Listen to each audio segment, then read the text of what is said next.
ka-pics. Today is Tuesday at school na naman yung mga bata.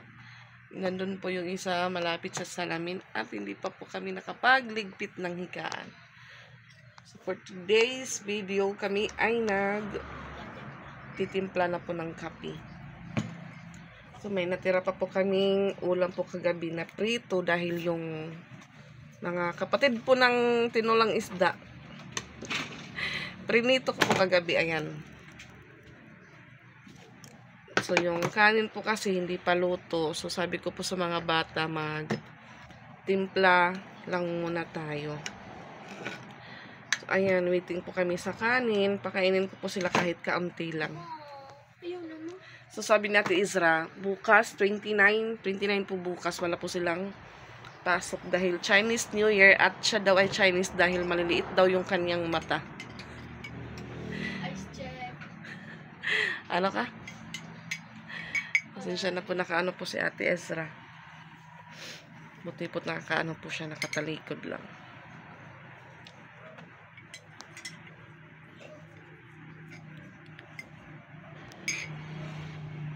So bukas or siguro mamaya pag hindi pa ako anuhin dapuan ng katamaran, charis. Punta pa ako ng downtown, bili pa ako ng itlog dahil wala na akong itlog. Ano? Notebook? Tapos na yung klase.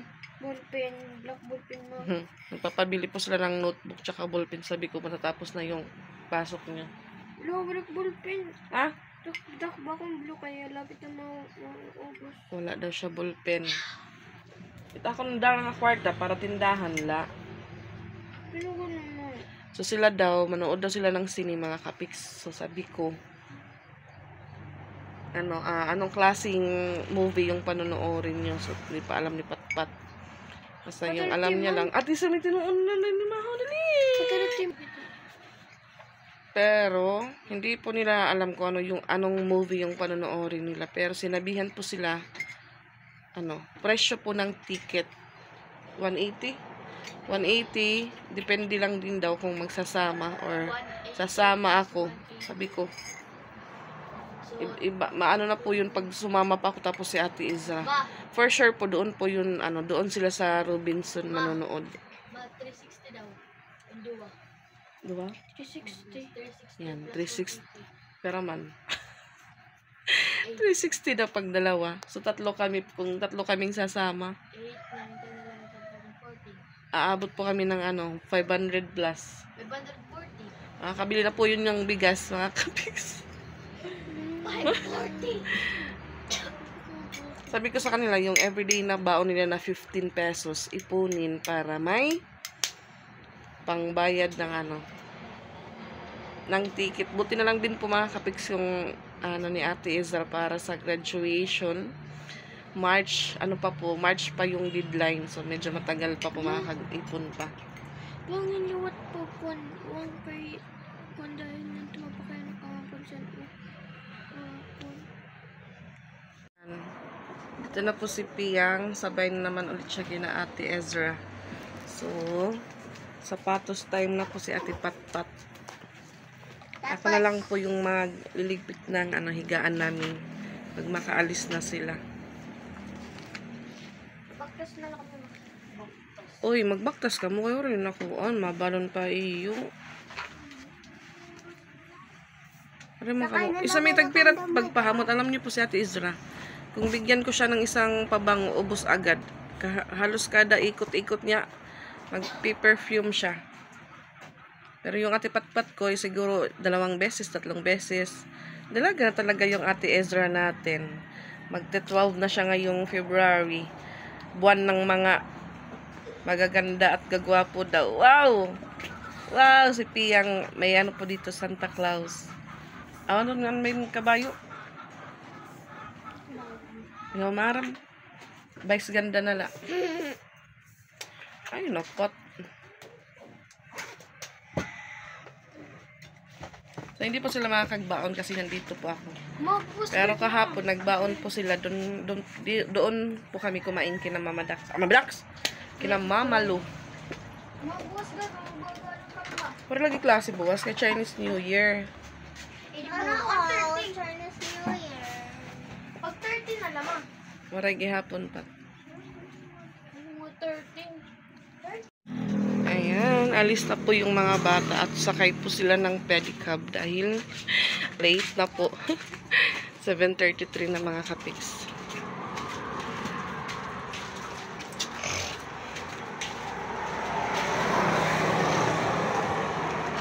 Ayan, tumatawag ka ng pedicab si Ate Ezra. Ayan, pedicab. Nabutsok.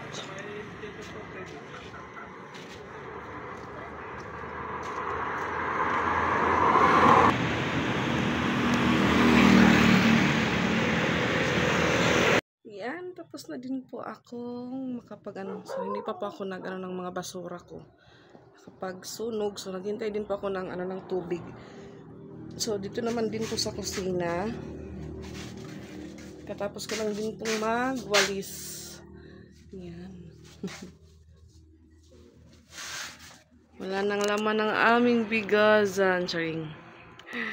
So ayan, mag-igib po muna ako ng tubig mga kapiks dahil walang laman ang CR. Walang laman ng tubig, mga kapiks. So, yan, mga kapiks, mag-11 na po. Alis naman po ako para bumili po ng gulay. Ulam po ng mga bata para ngayong tanghali. So, saan ko ba nalagay yung lock namin? Tapos, may pupuntahan din po ako dahil yung mama po ni Angel may pinasuyo po sa akin. Sara ko po muna yung pintuan.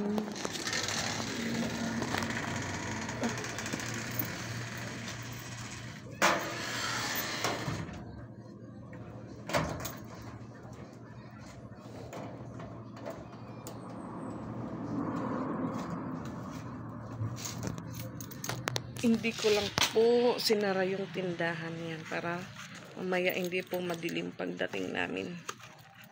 Sira na po yung helmet. Malabas na yung niya. Para po mga kapiks, punta tayo kina Mama Dax.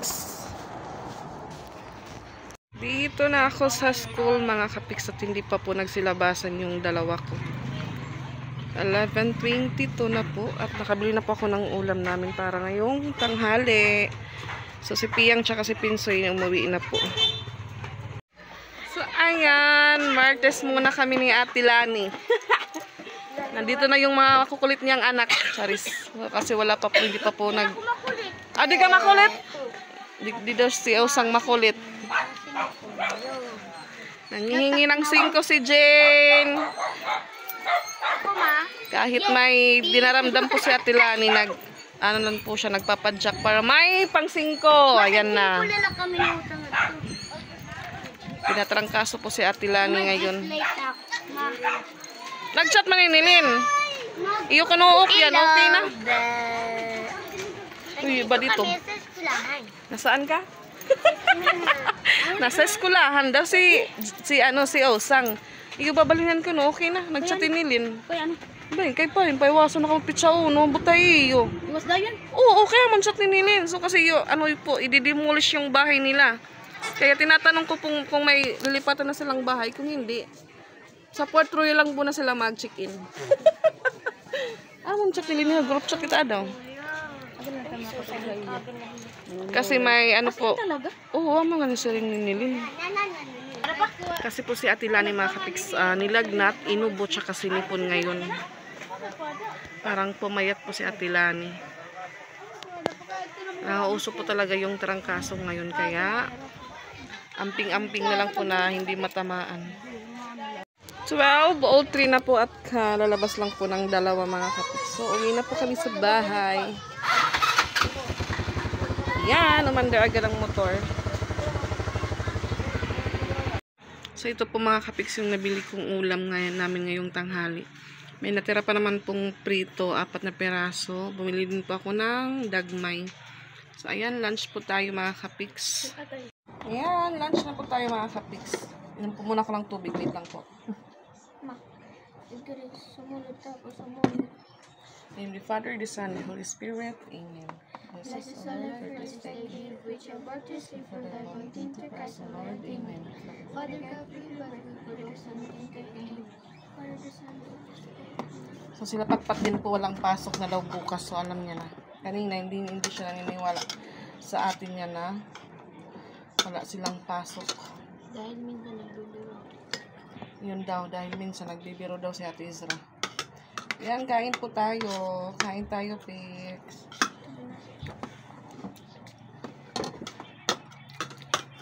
Hey guys, sumunod. Pasabay din po si Roseanne tsaka si Francia ng ulam kaya nagpabili. Grace po, sumunod tayo. Ano? Uy, may sakit siya. Ano sakit ni Grace? Ano? Ingati yan, maul-ulsat. Ay kami pagkikinahon bisano. So yung isda, ininit ko po mga kapix. Pinito ko ulit.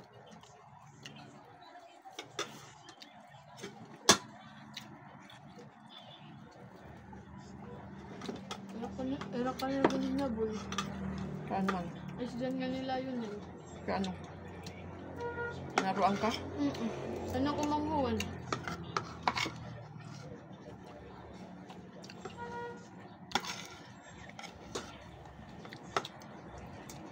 Swear ko man kaubos nga sa yung kantis. Huwag ko daw Ayan, umulan naman mga kapiks at yung oras ay 12:54. So yung mga bata, ihatid ko po muna.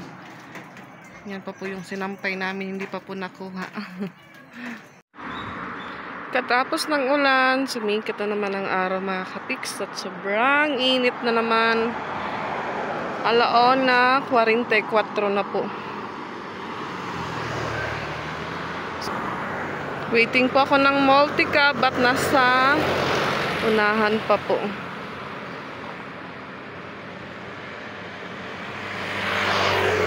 So hindi pa ako ulit makakapag-video sa downtown dahil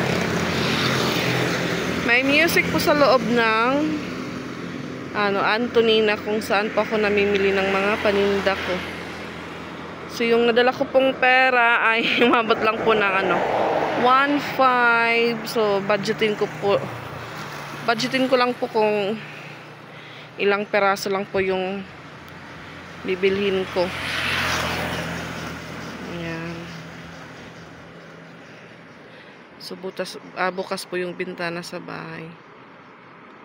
Doon naman po sila Roseanne. Wala naman po tao sa bahay ni Tito Bitoy. Hindi po umuwi si EJ kasi yung mama niya po nandito po sa Tacloban. Dahil yung isang kapatid ng mama niya kailangan operahan or tapos na po na operahan mga kapiks. Ito na yung multi-cab. Mabilis yung takbo.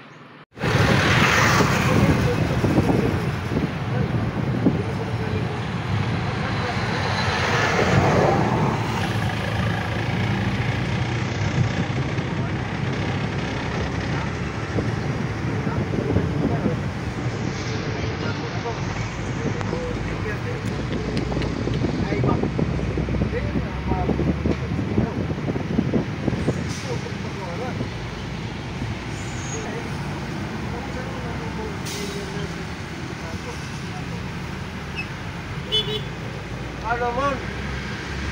Hindi naman ay matrabaho mo, oras na pag-inom.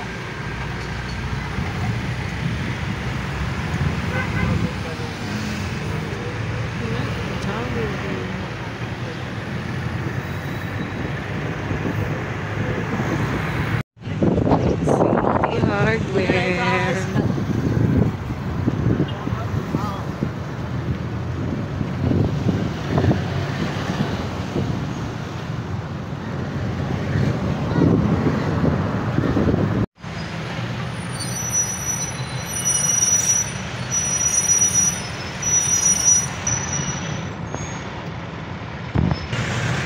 Traffic.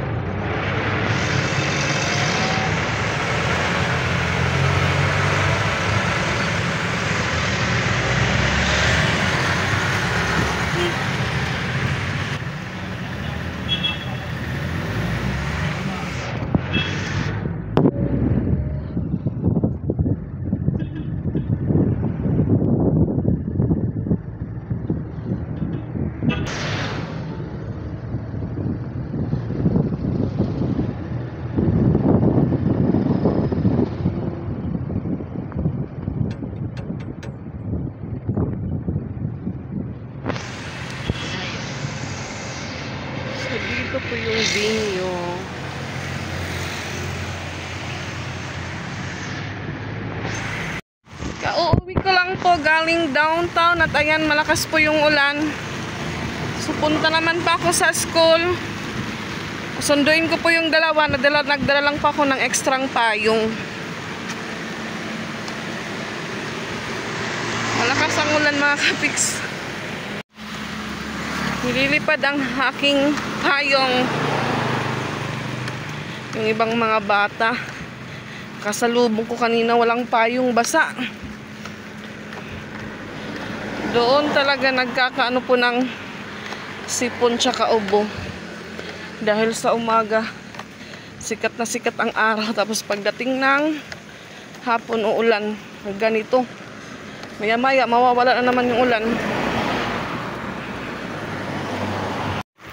Malapit na ako sa school. Napapaisip ako mga kapiksan, titira yung mga kapatid ko at sila mama. Dahil hindi pa po talaga sila nagtayo ng kahit bahay kubo lang. Hanggang February 1 na lang yung binigay na palugit sa kanila. Tapos yun, wala pa kahit isang kahoy na itinayo or inano sa lupa. Ano kaya mangyayari nito sa February 1? Kahit isa sa kanila doon sa sa looban, walang sign na may naggiba ng bahay. So may mga nagsasabi na hindi daw sila aalis pag hindi sila binayaran sa kanilang renta. Renta sa lupa. Dito na ako sa school at nagsilabasan na po sila. Kaya temprano man. Asya. May magandang dito. May magandang tendera. Wow. Ngayon nanay hulat. Magbabarak ko sa akin kay waray motor. Maglalakad lang po kami pa uwi dahil walang motor.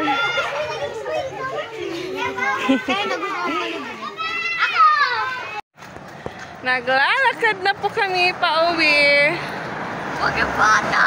Para daw siyang bata sa kanyang payong kasi maliit po. Dora. So si Patpat at si Piang, sila naman po yung nag-share ng malaking payong. Ayaw yung maliit na kay Ate Ezra. Para pa ako mag-school lang.